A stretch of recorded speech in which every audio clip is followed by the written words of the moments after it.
నమస్తే కళ్యాణ్ గారు. నమస్తే జయ గారు.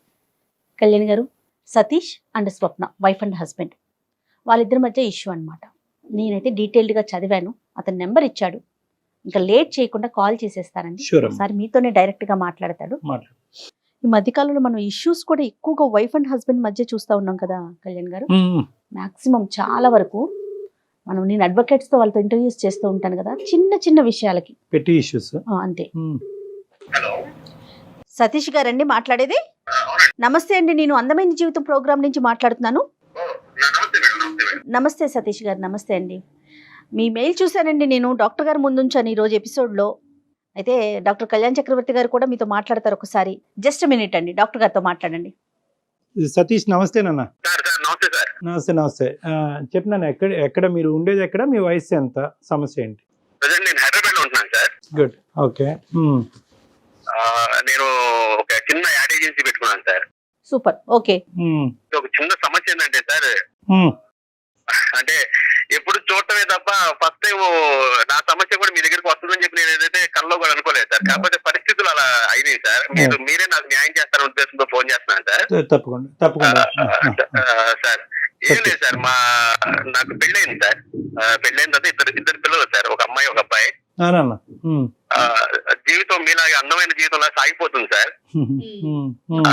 ఈ మధ్యలో మా ఆవిడ ఒక 1 వీక్ బ్యాక్ ఇంటికి వెళ్ళింది సార్. వాళ్ళ అమ్మగారి ఇంటికి వెళ్ళి వస్తానని చెప్పి వెళ్ళారు. వెళ్ళి వచ్చిన దగ్గర నుంచి ఒక కొత్త మనిషిని చూసినట్టుంది సార్ నాకు ఇంట్లో. అంటే అంతకుముందు చాలా అన్యోన్యంగా ఉండేది సార్. ఈ వచ్చిన దగ్గర నుంచి మనం విడాకులు తీసుకుందాం అనే ఒక టాపిక్ ని ప్రతిసారి తీసుకొచ్చేస్తుంది. అంటే యాడ్ ఏజెన్సీ అంటే ఎన్నో సమస్యలు సార్ మాకు, క్లయింట్స్ తో వాటితో వీటితో. అసలు మైండ్ ఎలా అయిపోయిందంటే సార్, అసలు మైండ్ డిస్టర్బ్ చేసేస్తుంది సార్. ఇంటికి వెళితే ఫోన్ చేస్తే ఫస్ట్ అడిగే మాట ఎప్పుడు విడాకులు తీసుకుందాం. ఇది అసలు ఎలా అయిందంటే సార్, విడాకులు అంటే ఏదో చాలా చాలా సింపుల్ గా చెప్పేస్తుంది సార్. నాకు చాలా బాధ వేస్తుంది, ఎందుకంటే ఒక 2 పిల్లలు ఉన్నారు మాకు. ఎన్ని ఇయర్స్ అవుతుందండి సతీష్ గారి పెళ్ళయి? నాకు నియర్లీ 8 years అయింది మేడం. 8 years, ఇద్దరు పిల్లలు. అవును మేడం, అవును. ఆవిడ వర్కింగ్ సతీష్? లేదండి, హౌస్ వైఫ్. హౌస్ వైఫే. పెద్దలు కుదిర్చిన వివాహమేనండి మీ ఇద్దరిది? పెద్దలు కుదిర్చిన వివాహం మేడం. సరే, ఇప్పుడు సతీష్ అది కాదు, ఇప్పుడు నీకెంత ఆశ్చర్యంగా ఉందో, మేము ఎప్పుడు ఇలాంటి సబ్జెక్ట్ వినలేదు. అంటే ఇంతకు ముందు ఎప్పుడు ఆవిడ పుట్టింటికి వెళ్ళలేదా, లేదంటే అక్కడి నుంచి ఏమైనా బ్రెయిన్ వాష్ జరిగిందా, లేదంటే మీరు పూర్తిగా విప్పి చెప్పట్లేదా మాకు? లేదు సార్, మా అత్తయ్య గారు, మా మామయ్య గారు గానీ, మా మిస్సెస్ గానీ ఎప్పుడు వెళ్ళినా సార్ మేము ఫ్యామిలీతోనే వెళ్తాం. నాకు ఒక చిన్న వర్క్ ఉండటం వల్ల ఈసారి నేను వెళ్ళొస్తానంటే మీరు ఉండండి అంటేనే నేను ఆమెను పంపించాను సార్. ఎప్పుడు వెళ్ళినా కలిసే వెళ్తాం, ఎప్పుడు ఇలాంటి సిచ్యువేషన్ జరగలేదు సార్. ఏమీ లేకుండా ఒక అమ్మాయి అయితే ఏదైనా చూడకూడదన్న అమ్మాయి చూసి ఉండాలి, లేదంటే పిచ్చిదన్న అయి ఉండాలి. ఈ రెండిట్లో ఏదో ఒకే సబ్జెక్ట్ ఉంటుంది. ఇప్పుడు అంతకుముందు మీరు ఎంత ప్రేమిస్తున్నారంటే, 2 పిల్లల కన్నా 8 సంవత్సరాలు ప్రయాణం చేస్తుంది, మీకంటే ఎక్కువగానే ఆవిడ మిమ్మల్ని ప్రేమించి ఉంటుంది. సో ఎంతో కొంత ఏదో ఒక ఈ పర్టికులర్ ఇష్యూ మీద నాకు అనుమానం ఉంది సార్, లేదంటే ఈ సబ్జెక్ట్ మీద నాకు క్లారిటీ రాలేదు అనేది ఏమన్నా ఉందా అంతకు ముందు మీ ఇద్దరి మధ్యలో? మా ఇద్దరి మధ్యలో నేను ఆమెను అనుమానించడం గానీ, నన్ను ఆమె అనుమానించడం గానీ ఇప్పటి వరకు ఎప్పుడు అలాంటి ఇష్యూస్ ఎప్పుడు లేవు మేడం. ఉన్నాం, అనుకోకుండా వెళ్ళి వచ్చేది చెప్పేసరికి ఇంకా అసలు వేరే కారణాలు గానీ, ఫైనాన్షియల్ ఇష్యూస్ గానీ, ఇంట్లో డబ్బులకు సంబంధించి, పిల్లలకి సంబంధించి, లేకపోతే మీ అత్తమామలు వాళ్ళ అత్తమామలకు సంబంధించి అసలు మీ ఇద్దరి మధ్య ఎటువంటి డిస్టర్బెన్స్ లేదండి? అలాంటిది ఏమీ లేదు మేడం. ఏది ఉన్నా సరే నాకు ఎంత వస్తుంది ఏంటనేది మొత్తం ఆమె, హోమ్ డిపార్ట్మెంట్ కింద ఆమెకి ఇచ్చేసాను. ఆమె మొత్తం రన్ చేస్తూ ఉంటుంది. నాకు ఖర్చులు కావాలన్నా ఆమె నాకు చేతికి ఇచ్చి పంపిస్తుంటుంది మేడం. సింపుల్ గా సతీష్ విడాకులు అనే సబ్జెక్ట్ వచ్చింది. విడాకుల మీద కారణం ఏమి రాద్దామని అనుకుంటుంది ఆవిడ? ఏదో చెప్పాలి కదా, దాని మీద అడిగారా పోనీ? అదేనా ఏంటి కారణం అని? ఏమి అడగలేదు. లాయర్ తో మాట్లాడు, నేను లాయర్ దగ్గరికి వచ్చి మొత్తం ఓపెన్ అవుతాను, నాకు విడాకులు కావాలి. ఎవరి దగ్గర ఓపెన్ అవుతాను అంది, మీ దగ్గర మాత్రం ఓపెన్ అవుతుంది ఆవిడ. అంతే. మరి మీ అత్తగారు మామగారికి ఫోన్ చేసి అడిగారా మీరు? ఏంటమ్మా, ఏంటి అత్తయ్య మామయ్య, ఏంటి విచిత్రం ఏంటని అడిగారా సార్? ఇప్పుడు వాళ్ళు చాలా హ్యాపీగా ఉన్నారు సార్. మేము ఇద్దరం ఏదో బాగా అన్యూన్యంగా ఉన్నాం. పెద్దవాళ్ళని ఇబ్బంది పెట్టడం ఎందుకని నేనైతే అంతవరకు ఇప్పుడు వరకు చాలా సిన్సియర్ గా ఉన్న అమ్మాయి ఎందుకో ఈ వారం రోజుల్లో ఏదో హర్ట్ అయింది ఆవిడ. ఖచ్చితంగా ఆ కారణం అయితే మీ ఎదురుగుంటే చెప్పలేకపోతుంది. దానికి భయం అయి ఉండొచ్చు, సిగ్గైనా అయి ఉండొచ్చు, బాధ అయినా అయి ఉండొచ్చు. సో ఏదో ఒక బలమైనటువంటి కారణం వల్లే అలా అయ్యింది. తను ఈ 1 వీక్ బట్టి ఎలా ఉంటుంది ఇంట్లో? ఈ వన్ వీక్ ఇల్లు వచ్చిన దగ్గర నుంచి ఎవరితో మాట్లాడటం లేదు సార్. ఎవరు అంత ముందు మన ఇంటికి వచ్చేవాళ్ళు పోయే వాళ్ళతో కూడా చాలా చిరాకుగా సో మాట్లాడుతుంది. షీస్ అప్సెట్ ఇక అవన్నీ తీసేస్తే నన్ను మాత్రం ఇక అసలు ఫోన్ చేసిన గంటకి ఒకసారి ఫోన్ చేసి ఏమైంది, లారీ దగ్గరికి వెళ్ళారా లేదా, ఏదో త్వరగా తేల్చండి, నేను ఉండలేకపోతున్నాను, ముళ్ళ మీద కంపల మీద కూర్చున్నట్టుంది నాకంటే.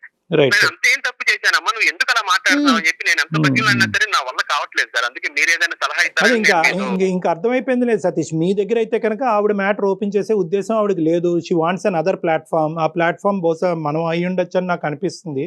ఒకసారి మరి మాట్లాడొచ్చా సతీష్ ఆవిడతో? మనం నేను కాన్ఫిడెన్స్ కలపమంటారా మేడం? కలుపుదురు కానీ కలిపే ముందు ఒకసారి ఆవిడతో చెప్పండి, ఎందుకంటే ఇది సమస్య కాకూడదు కదా. అదే మేడం Right. కాన్ఫిడెన్స్ కలిపిన తర్వాత నేను మాట్లాడి నేను మీకు కాన్ఫిడెన్స్ సరే షూర్ అండి, షూర్. సరే, మేము సరే. లైన్ లో ఉంటాం. Okay okay okay. Hold on. Madam okay madam. ఏంటి కళ్యాణ్ గారు, అంటే బలమైన కారణం లేకుండా విడాకుల దాకా ఎందుకు ఆలోచిస్తారండి? కారణం అయితే ఉండుంటది మేడం. ఆ. ఓన్లీ థింగ్ ఏంటంటే ఆ కారణం ఇతను ఓపెన్ అవ్వలేకపోతున్నాడు, అది నేను అన్నాను గెస్ట్ కదా. వెళ్ళిపోతున్నాడు అంటారా? భయం వల్ల అయినా అయి ఉండొచ్చు, బాధ వల్ల అయినా అయి ఉండొచ్చు, సిగ్గుపడటం వల్ల అయినా అయి ఉండొచ్చు. ఎవరు అమ్మాయి ఆ అమ్మాయి భయపడ్డారా? ఆబ్వియస్లీ భర్త అంటే భయం అయి ఉండొచ్చు, చెప్పుకోవటానికి బాధ అయి ఉండొచ్చు, చెప్పుకోవటానికి తలెత్తుకోలేనటువంటి సమస్య అయి ఉండొచ్చు. आप जिस व्यक्ति से बात कर रहे हैं उसने आपकी कॉल को होल्ड पर रखा। హలో స్వప్న, చెప్పు. అదే మామూలుగా చేసాను. ఎలా ఉన్నావు? ఇంట్లోనే ఉన్నావా? ఇంట్లోనే ఉన్నాను, చెప్పు. ఏం లేదు స్వప్న, నాకు తెలిసిన ఒక డాక్టర్ గారు ఉంటేనే నేను డాక్టర్ గారి దగ్గరికి వచ్చాను. మన సమస్య వరకు చెప్పాను ఇట్లా సంగతి అని. ఒకసారి నీతో కూడా ఒకసారి మాట్లాడతానన్నారు. ఏం డాక్టరు? సైకాట్రిస్ట్ అనమాట. చిన్న చిన్న మన సంబంధించి ఏదైనా ఉన్నా సరే ఆయనతో డిస్కస్ చేస్తా ఉంటారు పర్సనల్ గా కూడా. ఎందుకు ఇప్పుడు? లేదురా, నువ్వేమో కదిలితే విడాకులు అంటావు. మరి ఇద్దరు ఎంత అన్యూనంగా ఉన్నావో నీకు కూడా తెలుసు. నువ్వు ఈ టైంలో నువ్వు నాకు విడాకులు అనేసరికి నాకేం అర్థం కాదు. ఎందుకంటే నువ్వు లేకుండా నేను జీవితం అనేది నాకు బ్లాంక్ గా కనిపిస్తుంది. ఇప్పుడు అదంతా కాదు. ఎవరున్నారు ఇప్పుడు? స్వప్న గారు ఒక్క నిమిషం అండి, నేను సుమన్ టీవీ నుంచి జయాని మాట్లాడుతున్నాను. నాతో పాటు డాక్టర్ కళ్యాణ్ చక్రవర్తి గారు, సైకియాట్రిస్ట్ డాక్టర్ ఉన్నారండి. అతను పూర్తిగా చెప్పడానికి భయపడుతున్నారో మొహమాటం పడుతున్నారో తెలియదమ్మా. స్వప్న సారీ ఇటువంటి పరిస్థితిలో మీతో మాట్లాడటానికి. కానీ అతను ఏంటంటే ఒక సందిగ్ధ పరిస్థితిలో ఉన్నారు. ఒక సమస్యకి పరిష్కారం గురించి కోరుకుంటూ మనకు చేశారు. మేమేమన్నా హెల్ప్ చేయొచ్చు అనే ఉద్దేశంతో మీ పర్మిషన్ తీసుకున్న తర్వాతే మీతో మాట్లాడమని స్పష్టంగా చెప్పాము. మీకు ఇష్టం లేకుండా అసలు మాట్లాడే ఉద్దేశం మాకు లేదు. ఈ మధ్యకాలంలో వారం రోజులు బట్టి మీరు ఒక నిరాశకు గురయ్యి ఈ బంధమే వద్దు అనుకుని విడాకుల గురించి కోరుకుంటున్నారంట.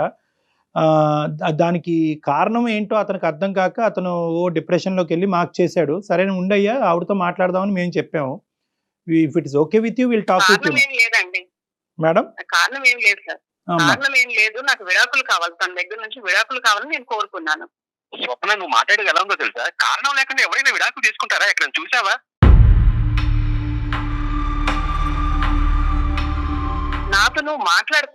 నువ్వు నాతో మాట్లాడుకు.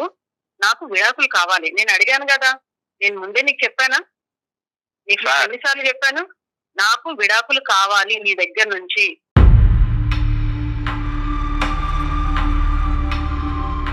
సార్ డాక్టర్ గారు, సార్ చెప్పండి. సతీష్, విడాకులు చాక్లెట్లు లాగా విడాకులు ఒక్క నిమిషం నాయన తమ్ముడు ఒక్క నిమిషం టైం ఆవిడని మాట్లాడిని అయ్యా. ఆవిడ స్వప్న దేనికన్నా ఒక కారణం ఉంటది కదమ్మా. ఇంత పెద్ద నిర్ణయం తీసుకుని ఇద్దరు పిల్లలు కన్నా తర్వాత ఇంత పెద్ద నిర్ణయం తీసుకోవడానికి ఒక కారణం అయితే ఉండాలి కదమ్మా. బలమైన కారణమే ఉండుంటుంది స్వప్న, చెప్పండి మీరు. అంటే నేను అవన్నీ ఇప్పుడు చెప్పలేనండి.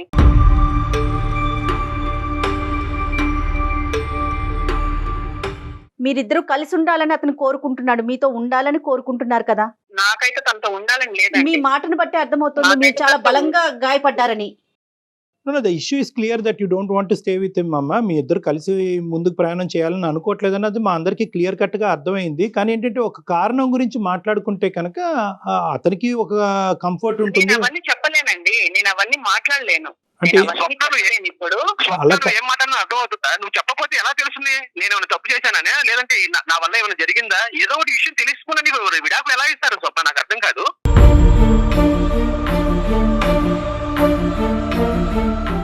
అక్కడ డాక్టర్ గారు ఉన్నారు, మనకంటే పెద్దవాళ్ళు. నేను ఏదో సమస్యను కొరకు చెప్తే కనుక వాళ్ళు ఏదో ఒకటి మన సొల్యూషన్ ఇస్తారని నేను ఇక్కడ వరకు తీసుకొస్తే నువ్వు నేను చెప్పనంటే చెప్పకపోతే ఏంటి? అట్లా కాదు స్వప్న గారు, ముద్ర మీరేసేసుకుంటున్నారు ముందే. అట్లా కాదు సతీష్, అట్లా కాదు. అలాగే ఉంది సార్. ఇప్పుడు ఎవరైనా సరే ఏమనుకుంటారు సార్? ఉన్నట్టుండి పెళ్ళం విడాకులు ఇచ్చి వెళ్ళిపోతుందంటే ఏమనుకుంటారు సార్? ఇప్పుడు మీరైనా సరే అదే అనుకుంటారు, ఏం చేశాడో వీడు అని చెప్పి.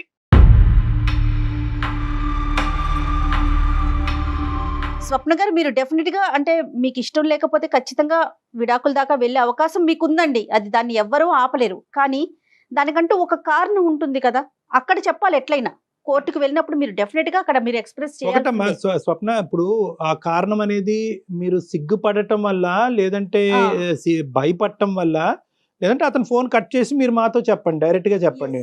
ఏం లేదు సార్, తనతో ఉండడం నాకు ఇష్టం లేదు, తనతో నేను ఉండదలుచుకోలేదు, అందుకే నేను తన విడాకులు అడిగాను. 8 సంవత్సరాలు బట్టి ఇష్టపడ్డారమ్మా ఉండటానికి మేడం?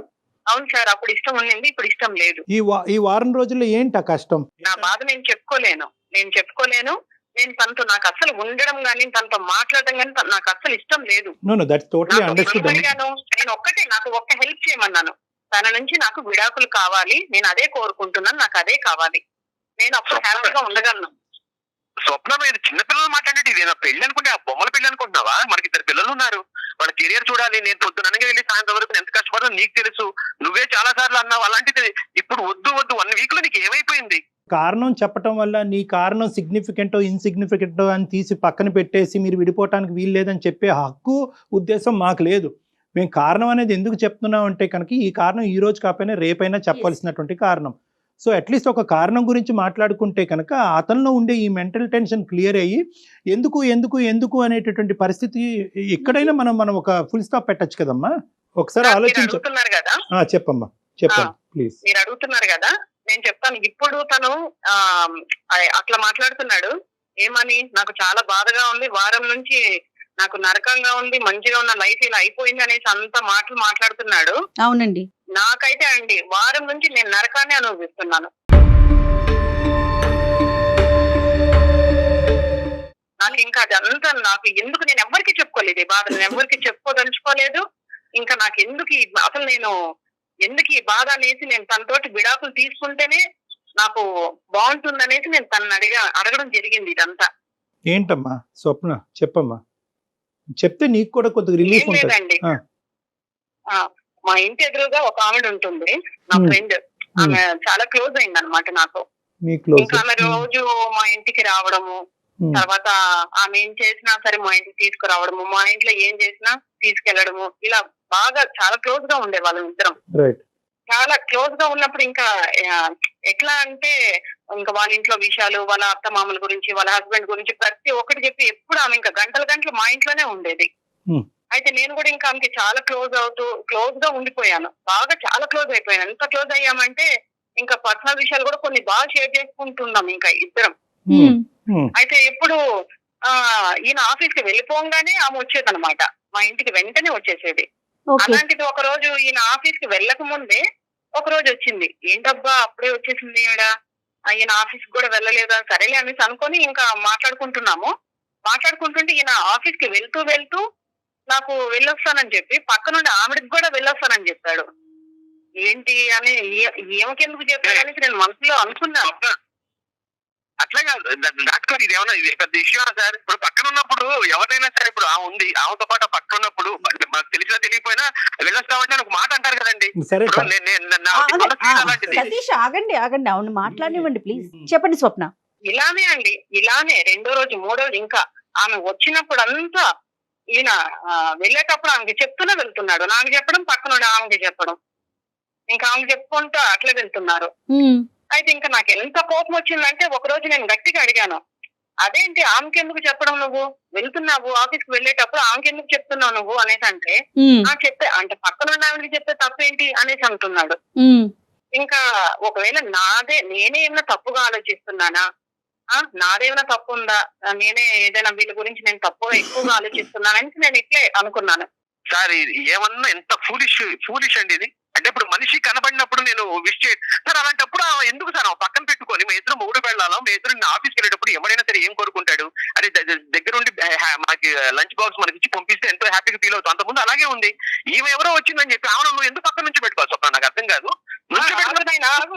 ఆగు అక్కడికే వస్తున్నా, నిన్ను నువ్వు బాగానే సమర్థించుకుంటూ మాట్లాడుతున్నావు కాదు. ఇప్పుడు ఈ విషయం బాగా సమర్థించుకుంటూ అసలు నీది తప్పే లేనట్లుగా మాట్లాడుతున్నావు తెలుసా.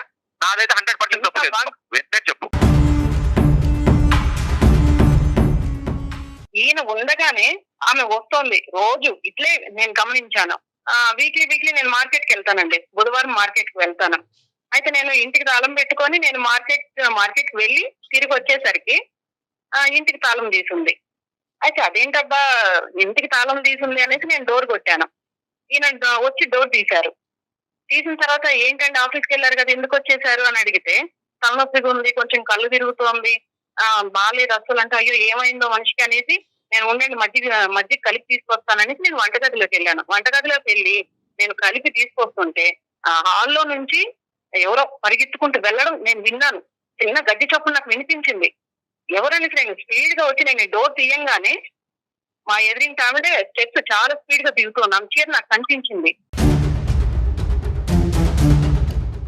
ఏంటి అసలు ఏం జరుగుతోంది నా వెనకాల, లేకపోతే నేనే ఏమైనా ఎక్కువగా ఆలోచిస్తున్నానా, అసలు ఏందనేసి 2 రోజులు నాకు పిచ్చెక్కినట్లు అయిపోయి అసలు ఏం జరుగుతుందో తెలుసుకోవాలనుకున్నానండి నేను. అందుకే నేను ఊరు వెళ్తున్నాననేసి నేను ఊరికి వెళ్ళాను. వెళ్లే ముందు ఏం చేశాను, తెలిసిన వాళ్ళ దగ్గర నేను ఒక స్పై క్యామ్ తెప్పించాను.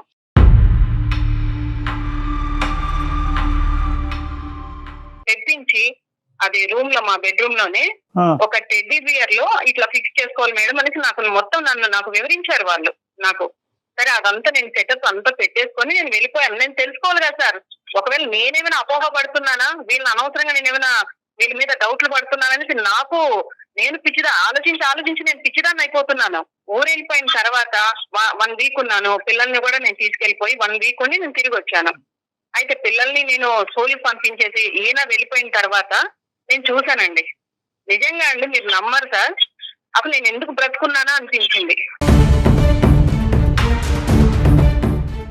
నా గుండెలు పగిలిపోయినాయి సార్. అసలు నేను కంప్లీట్ గా కూడా చూడలేదు. అసలు ఒక 2 నిమిషాలు చూశాను. దాన్ని చూసి తట్టుకోలేక వారం నుంచి సార్ నేను కనీసం మంచినీళ్ళు కూడా ముట్టుకోకుండా తిండి తినకుండా ఏడుస్తున్నాను. చనిపోదాం అనుకున్నాను. అంత భయంకరమైన విషయాలు చూశాను సార్ దాంట్లో. ఆమెతోటి ఈయన ఉండడం నేను చూశాను. ఈయన మళ్ళీ ఇప్పుడు బుకాయిస్తున్నాడు. ఏంటి ఏం జరిగింది, ఊరికి వెళ్ళొచ్చావు, నన్ను విడాకులు అడుగుతున్నావు అని నన్ను బుకాయిస్తున్నాడు, అడుగుతున్నాడు. ఈయన ఎలాంటి తప్పు చేశాడంటే, నేనున్నాను కదా సార్, నేనున్నాను, పెళ్ళాన్ని ఉన్నాను, పిల్లలు ఉన్నారు, మాతో మేము ఇంత ప్రేమగా ఉంటాము, మాతో అసలు ఆయనకి ఈ మమ్మల్ని పెట్టుకొని అలాంటి తప్పుడు పనులు ఎలా చేయాలనిపించింది సార్. అసలు మనిషివా లేకపోతే రోడ్లో తిరిగే కుక్క అలాంటి పనులు చేసేది, నీతి తక్కువ పనులు చేసేది కుక్క చేస్తుంది అట్లా. సతీష్ కారణం చాలా ఇస్తున్నావు నువ్వు, నాకు తప్పే లేదనేసి మాట్లాడుతున్నావు నువ్వు. డాక్టర్ గారు అసలు నా ప్రైవసీ సార్, నాకు ఒక విషయం తెలియక అడుగుతాను. తీసుకొచ్చింది ఎక్కడో ఉన్నాడని నా లైఫ్ లోకి తీసుకొచ్చి ఇంట్లో 24 hours లేచిన దగ్గర నుంచి తెల్లారితే వచ్చి మా ఇంట్లోనే కూర్చోవటం, మా ఆవిడతో మాట్లాడితే ఆమెతో కూడా నవ్వుతాం, ఇలాంటివన్నీ చేసింది నన్ను దగ్గర చేసింది ఎవరు సార్? అయితే బెడ్రూమ్ లో తెచ్చేస్తాను. వస్తుంది సార్. 1 వీక్ వెళ్ళిపోయింది సార్. 1 వీక్ వెళ్ళిపోయినప్పుడు నాకు దగ్గర అయింది సార్. నేనేం చేయమంటారు? అంటే మాట చెప్పడానికి నీకు సిగ్గుగా అనిపించట్లేదు అసలు? నువ్వు ఏం మాట్లాడుతున్నా అర్థమవుతుందా? అసలు తీసుకొచ్చింది ఇంత దూరం తీసుకొచ్చిన విషయం నువ్వు ఒక ఫ్యామిలీలో ఉండేటప్పుడు అసలు తీసుకొచ్చి మన కుటుంబంలో తీసుకొచ్చి నువ్వు ఎందుకు వచ్చావు? అదే నేను గుమ్మంలో తీసుకొచ్చాను, నువ్వు బెడ్రూమ్ లో తీసుకెళ్ళావు. నేను నీ నుంచి బయటకు వెళ్ళిపోతున్నాను. అంతే కదా, మాట్లాడకు.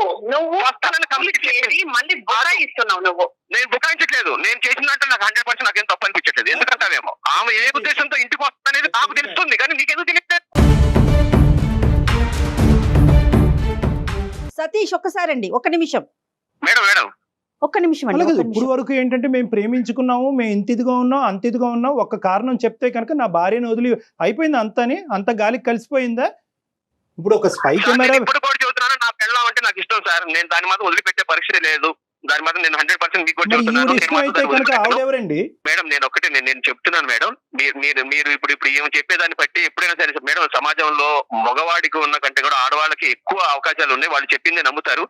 నాకు స్పై క్యాంప్ పెట్టి పెట్టింది మేడం, రేపు ఇంకొకటి అనుమానం ఇంకా ఏదైనా చేస్తారు వీళ్ళు. మీరు నాకు అర్థం కాదు ఆ పాయింట్ ఎందుకు మాట్లాడరు? నువ్వు మాట్లాడకు. నువ్వు ఇంత పెద్ద తప్పు చేసి కూడా నా దగ్గర నీ వీడియో స్ట్రాంగ్ ఎవిడెన్స్ ఉంది. నా దగ్గర స్ట్రాంగ్ ఎవిడెన్స్ ఉంది. తప్పు చేయడానికి స్ట్రాంగ్ ఎవిడెన్స్ ఉంది. అయినప్పటికీ కూడా మీరు బుకాయించి ఎంత దబాయించి టాపిక్ డైవర్ట్ చేస్తున్నాడు మాట్లాడుతున్నారంటే తప్పు చేసింది ఉన్నాయో నీకు తెలీదా? ఎక్కడి నుంచి ఎక్కడి వరకు చీరలు కట్టుకొచ్చి ఎలా నన్ను టెంప్ట్ చేస్తుంది ప్రతి ఒక్క మొగడు, నాకే కాదు ఎవరికైనా సరే, ముసలాడికైనా సరే అనిపిస్తుంది, నన్ను తీసుకెళ్లాలనిపించింది అంతే. సార్ వింటున్నారా సో మీరు? ఇంకా నీ భార్య ఎలా అనేటటువంటి ఆవిడ మాట్లాడుతున్నారు మీరు వింటున్నారా? బాబు మీ భార్య అనేటటువంటి ఆవిడ ఎవరితోనో దగ్గరగా మాట్లాడితే నువ్వు ఆ హాల్లో కూర్చుంటే మీ భార్య లేనప్పుడు నువ్వు బెడ్రూమ్ లోకి తీసుకొస్తావు అంతేనా?